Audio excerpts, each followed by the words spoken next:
Olá, meu nome é Sônia Jobim, socióloga, e esse é um teste, né? Eu estou tentando fazer aqui o meu canal do YouTube, mas confesso que eu não sou bem disciplinada.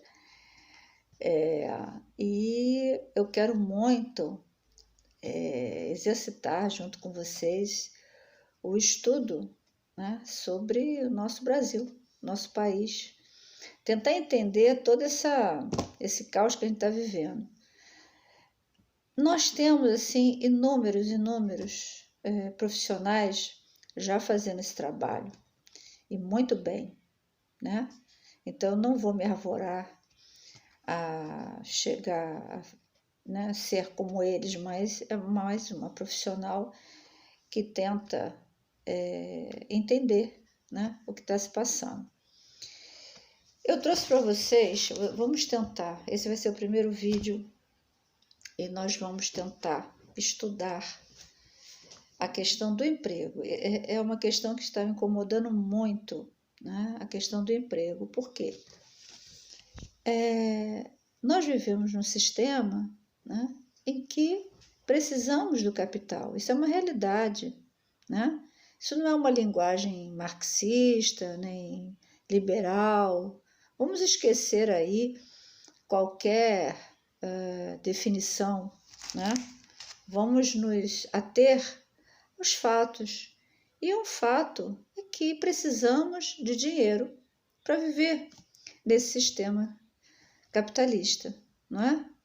Então, se minha linguagem parecer marxista, é porque Karl Marx estudou, né? Ele buscou entender esse capitalismo que estava emergente no século XIX, né? Mas enfim, então eu trouxe para vocês esse livro aqui, muito legal. O Mundo Sem Empregos, do William Bridges.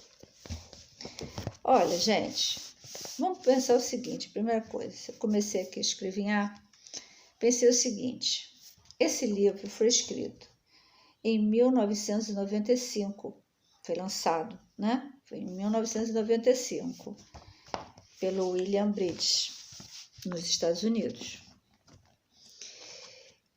Em 1995, nós estávamos no governo Fernando Henrique Cardoso, aqui no Brasil. Né?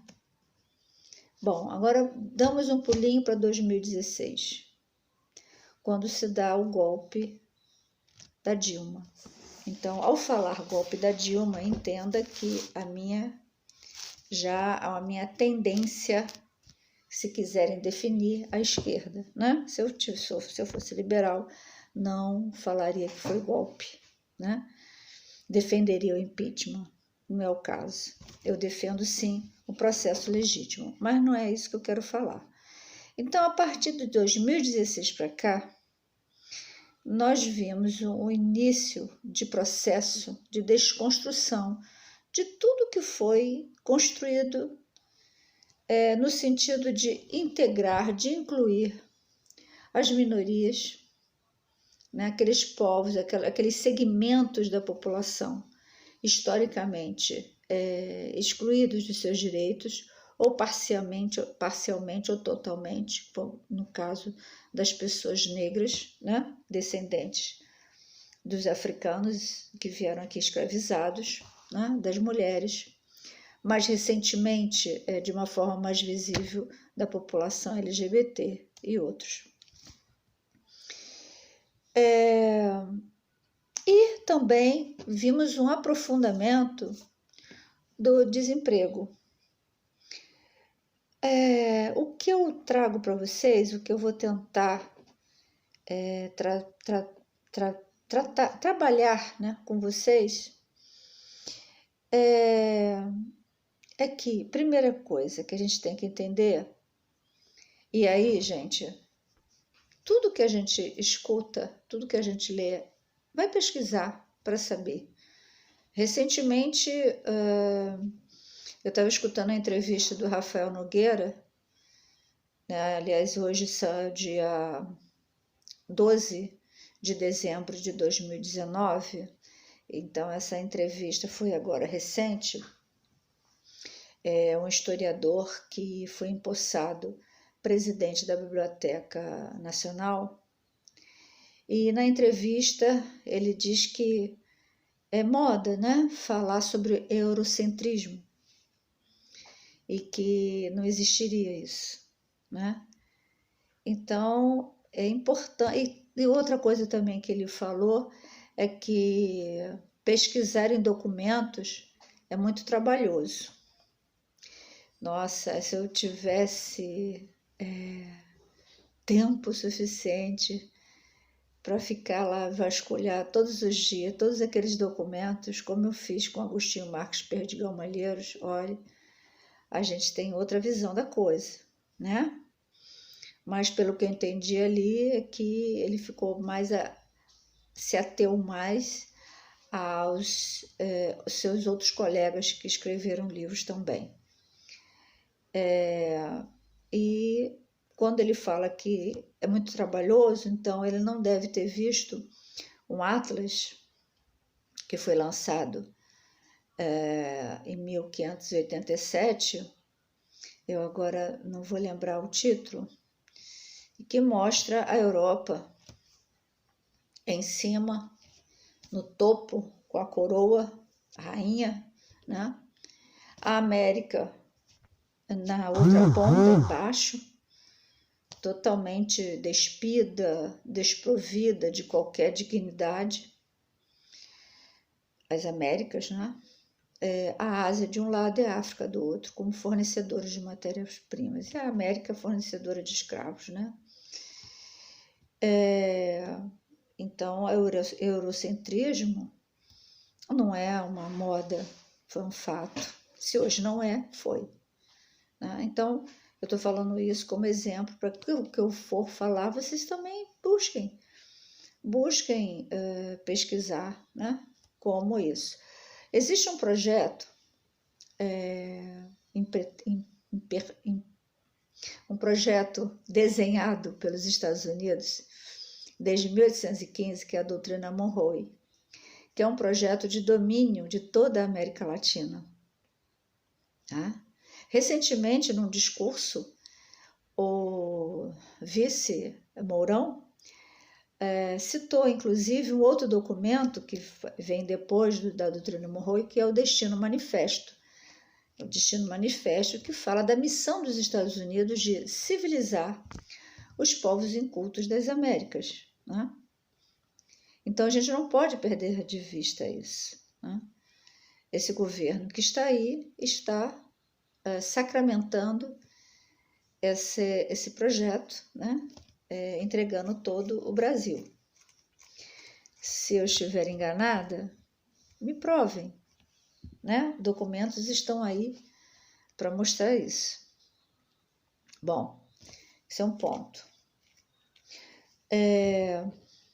Do outro lado, aí que tá, eu quero falar do emprego. Eu quero falar para vocês que nenhum governo, seja de esquerda, de direita, nenhum governo vai conseguir, nesse momento pelo menos, retomar o volume de empregos perdidos. Nós temos diferenças de governança.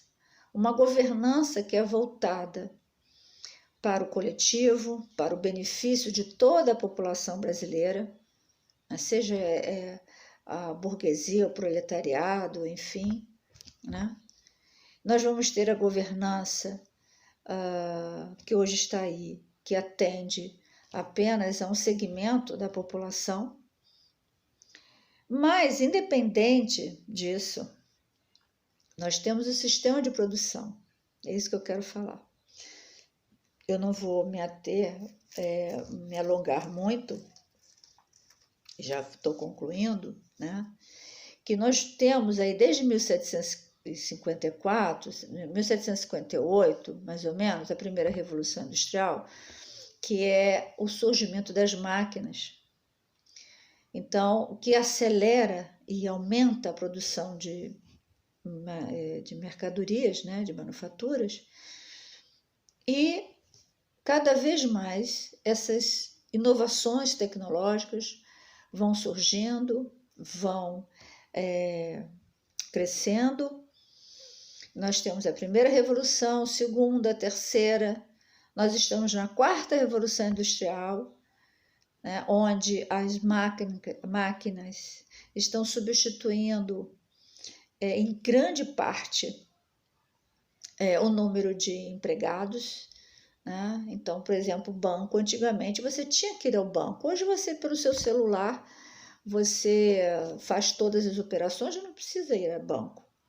Então, se antes tinha 5 caixas, hoje um operador só, né, do software resolve tudo, né? 1, 2, sei lá quantos precisam, mas o número é bem menor, né? Enfim. Então, o que eu quero dizer é que cada vez mais as inovações tecnológicas, elas não têm como regredir. Não tem. Elas só vão avançar, né? Nós cada vez mais vamos criando mecanismos para facilitar a vida. Mas, por outro lado, todas essas inovações vieram sem um planejamento que deveria ser da parte do governo para preparar essa massa de trabalhadores para a perda de cargos, de funções, para a necessidade de requalificação, né? E agora, a partir de 2016, o que nós estamos vendo para tentar, né, minimizar o desemprego é o empreendedorismo, né? Só que o empreendedorismo pode ser muito bonito, né? Depois eu vou falar um pouquinho melhor disso, mas ele também é um sistema perverso, né? De qualquer forma, esse primeiro vídeo que eu quero deixar para vocês é que nenhum governo vai dar conta de mudar, porque existe um sistema de produção que não permite mais quantidade de empregados, não existe mais a necessidade de estoque, né? Daí você tem os empregos terceirizados, né? Aí vem a flexibilização dos contratos, porque não se tem mais necessidade de ter fábricas inchadas de pessoas, de empregados, né? Então, é uma coisa que a gente precisa entender, né? Primeiro entender todo esse sistema que está aí e depois ver de que forma nós podemos superar esse desemprego, né? Quais são as saídas para esse novo sistema que está surgindo? Aliás, nós já estamos indo para a 5ª Revolução Industrial, estamos na 4ª, que é chamada Indústria 4.0, né? Então, temos que primeiro entender todo esse sistema político, de governança, de sistema de produção, para depois a gente pensar quais são as saídas para isso, tá? Para que a gente não faça críticas infundadas, né? Ou não crie expectativas também infundadas, tá? Então é isso. Eu vou para um segundo vídeo em que eu vou falar um pouquinho, logo o início do livro. Já vou fazer o comentário de algumas coisas desse novo livro do Bridges. Novo não, de 95, é bem antigo, mas bem recente para a gente. E só agora a gente está sentindo os efeitos que lá na década de 90 já os Estados Unidos já sabiam. Então, até já.